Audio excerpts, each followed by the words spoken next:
Есінің мен алғайсын бүгін және сіздерге бір әндерді қайтып екі шекке салуға үйретейін. Осы күнге дейін біраз ән түсіріп тастадым және болашақта тағы түсіремін. Соны қарасаңыздар, астына мен тек бір шекті ғана бердім. Көбін қайта түсіретіні екі шекке қайтып соны ауыстыруға болады. Сонда көрейін. Бірінші есіне мен алғайсын. Бір тартып берейін.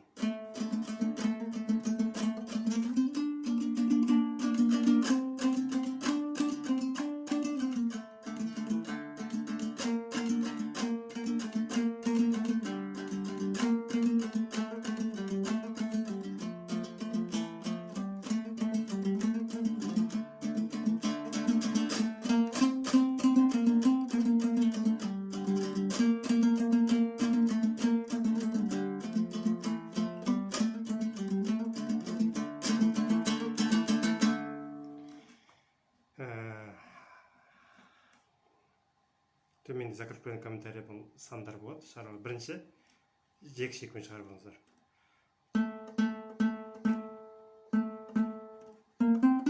Мына 3, 5, 7 деген жылдамдық болады. Екінші жол. Көрдіңіздер ғой. 7 асықпай. 7, сосын 3, 5, 3, 2 жылдамдық болады. Екі жолын көрейін.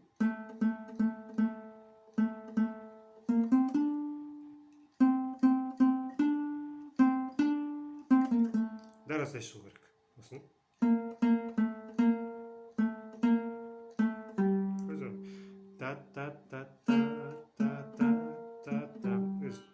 Тоқтап.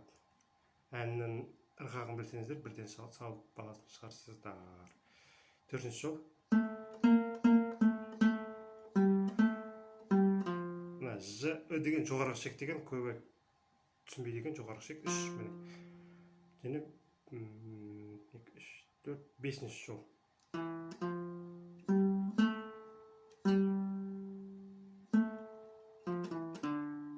Мына жерде өткен бір видеода айтқам, мына жерде астыңғы 0 мен үстіңгі 5 бір дыбыс шығарады. Сол деген не астынан, не үстінен алсаңыздар болады. Мен мына жерде астынан деп бердім. Немесе деп болады. Ары қарай кеттік. 7-ші жол, астыңғы шек.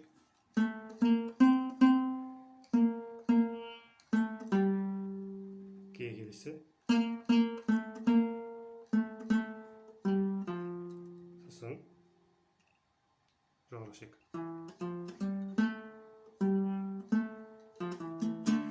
Қайталау, Ары қарай бармаңыздар, видеоны тоқтатып қойыңыздар, міндетті түрде. Осы күштеп тұр шығару керек. Ары қарай бірақ шығаруға болады. Ал кеттік, ары қарай екі шекпен. Ағыспай болады.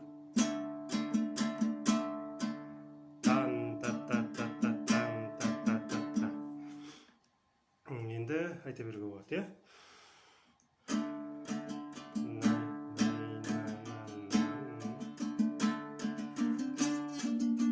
Мына жер үстінде 5, 7.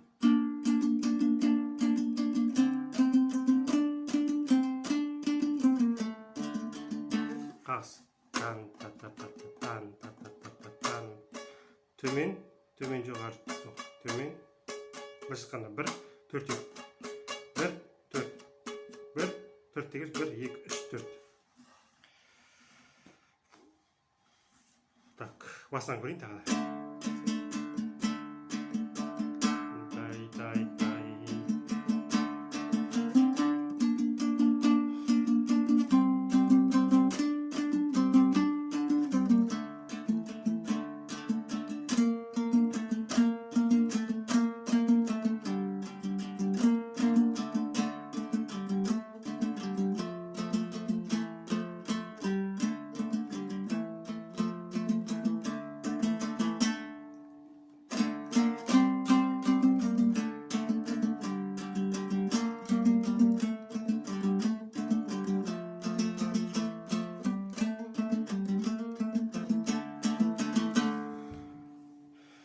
шығарып алу керексіздер. Не болмаса?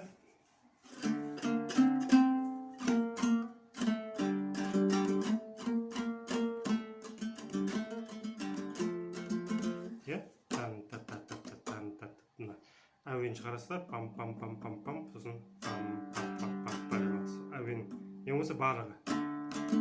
Осыған осы ақырындап салып көріңіздер, отырып сол кезде шығады. Сонымен бұл ән бітті. Енді мен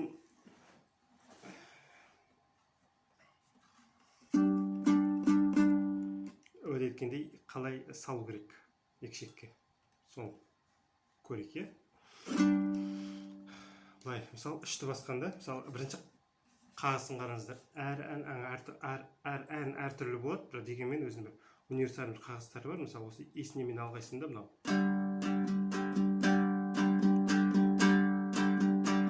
осыған келтіру керек. Мысалы Шәмшін әндерінде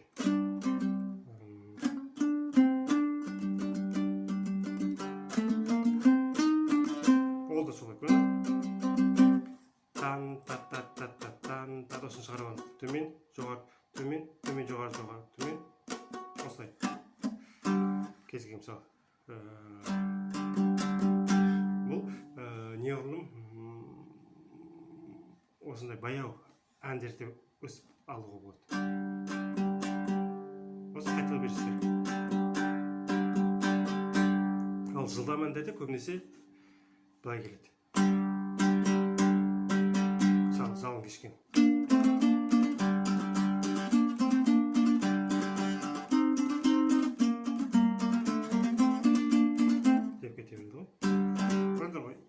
Осы екі түрін алсаңыздар, анда да универсальный сала беруге болады. Біріншісі, екіншісі жылдамға, мынау баяуға. Қазір қандай ән бар тағы да?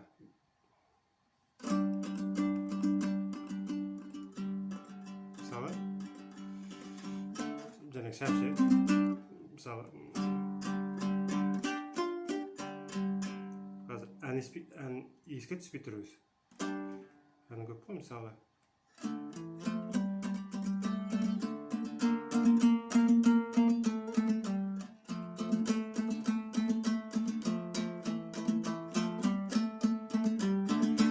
Не баяу деген термин. Дәл сөйтуге болады, мысалы.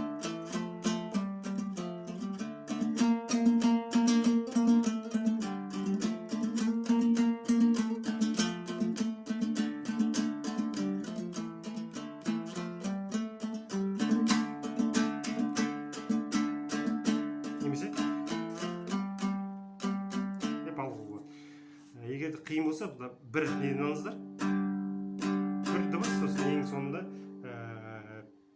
сөйлем біткенде тан-тар деп алып аласыздар. Егер де қиын болса, онда, егер де оңай болса, онда осы тан-тар-тар-тар-тар-тар не болса. Енді екіншісі мынаны айтқандай болып, егер де түсінбесеңіздер, комментарий жазыңыздар, тағы да енді жазып салып жіберемін жауап ретінде. Екіншісі, мен әр сабақ сайын айтамын, тағы айтып өтейін, үшті басқанда үстінен 5 алған жақсы. 5 алғанда үстінен 7 алған жақсы. 7 алғанда үстінен 8 алған жақсы. Мысалы, кез келген. Мысалы, осы есіне мен алғасын тағы көрейік. 7 ме, 8?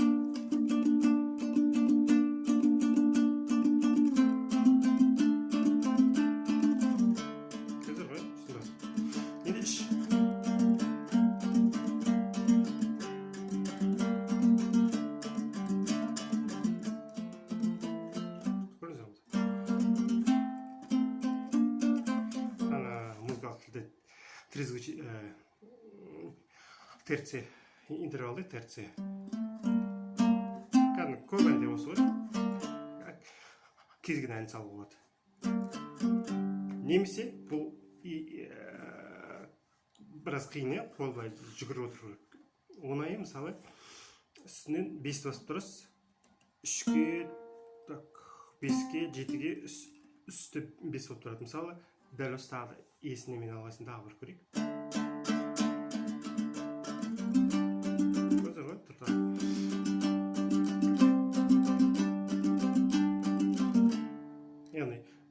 0 5 басқа түк жоқ. Егер де мына жаққа кетіп қалса 10-ға 2-ге кетіп қалса онда үстінен 8-ді басқан жақсы. Яғни 2-ді баспай ештеңе баспаймыз, үстінде 3 тіпті 4 5 7 осы 4-ті басқа мынаны басамыз үстінде. Ал мысалы 7 8 10 деп кететін болса онда үстінде 8-ді басамыз. Тіпті аса кетіп қалса 8 10 12 кетіп қалса онда 10-ды басамыз. Онда 3 позиция қойған ғой. Мынау сосын сосын мынау өтеді. 5 7 10 8 бар. Егер де 5 кейбір әндерде 5 7 9 кетеді, сол кезде үстіне 7 басамыз. Яғни 3 емес 4 позиция екен. Түсінікті айтатын деп есептеймін. Жақсы.